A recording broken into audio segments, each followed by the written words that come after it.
السلام علیکم اللہ وبرکاتہ. الحمدللہ رب العالمین والصلاة والسلام علی رسول الامین وعلی آلہ واصحابہ اجمعین اما بعد. اعوذ باللہ من الشیطان الرجیم بسم اللہ الرحمن الرحیم. یا ایہا الذین آمنوا لا يحل لكم ان ترثوا النساء کرہا ولا تعذلوهن لتذهبوا ببعض ما آتيتموهن إلا أن يأتين بفاحشة مبينة وعاشروهن بالمعروف فإن كرهتموهن فعسى أن تكرهوا شيئا ويجعل الله فيه خيرا كثيرا. سورہ نساء کی آیت نمبر 19 کو آپ حضرات کے سامنے تلاوت کیا گیا. اللہ رب العالمین نے اس آیت کریمہ کے اندر 3 اہم باتیں اللہ نے بیان کی، اور تینوں اہم باتیں اس کا تعلق عورتوں کے ساتھ ہے، یعنی مرد اور عورت کا رشتہ کیسا ہونا چاہیے اور کامیاب رشتے کے لیے کیا کیا چیز ضروری ہے. اللہ نے اس آیت میں اس کی وضاحت کی.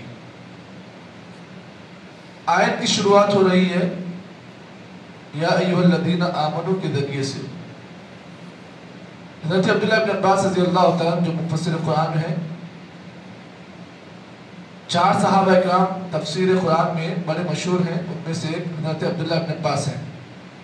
فرماتے ہیں کہ اے لوگو، جب بھی تمہارا گزر کسی ایسی آیت سے ہو جس کے شروع میں اللہ تعالیٰ نے یا ایھا الذین آمنوا کا لفظ استعمال کیا، کہتے ہیں فَأَرِيهَا سَمْعَكَ، اپنے کانوں کے پردوں کو تم تیز کر لو. انشاء عذبہا، کیونکہ اللہ کا مقصود یہ ہوتا ہے یا ایھا الذین آمنوا کے ذریعے سے کہ اللہ تعالیٰ اہل ایمان کو کسی بات کی خوشخبری سناتا ہے یا کسی بات سے ڈراتا ہے، دھمکاتا ہے.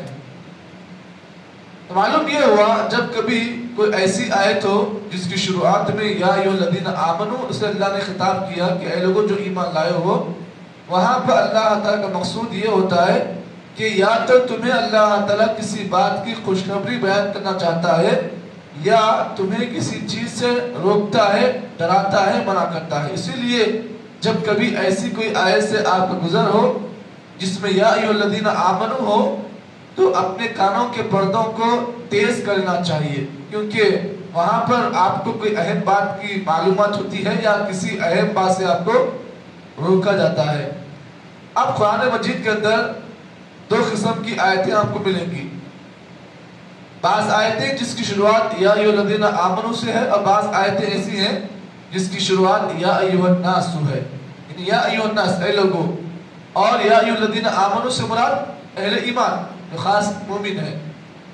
تو یہ فرق ہمیشہ جان لیں آپ کہ یا ایھا الذین آمنوا جب بھی آئے تو اپنے کان کو تیز کر لیں اور اس بات کو غور سے سنیں، کیونکہ اس بات میں اہل ایمان کے لیے یا تو کسی چیز کا فائدہ ہوتا ہے یا کسی چیز سے انہیں روکا جاتا ہے. اب اس آیت میں بھی اللہ نے یہی بات بیان کی، کہا یا ایھا الذین آمنوا، اے لوگوں جو ایمان لائے ہو، لا یحل لکم، تمہارے لیے یہ حلال نہیں ہے، تمہارے لیے جائز نہیں ہے، ان ترثوا النساء کرہا، کہ تم عورتوں کو زبردستی اپنا وارث بناؤ. ان ترثوا النساء کرہا، یہ کہ تم عورتوں کو زبردستی اپنا وارث بناؤ. کیا مطلب کیا ہے آیت کا؟ خالی یہ آیت کا ٹکڑا ہے. اس آیت میں 3 باتیں ہیں. پہلی بات آپ کو آج کے درس میں بتاؤں گا.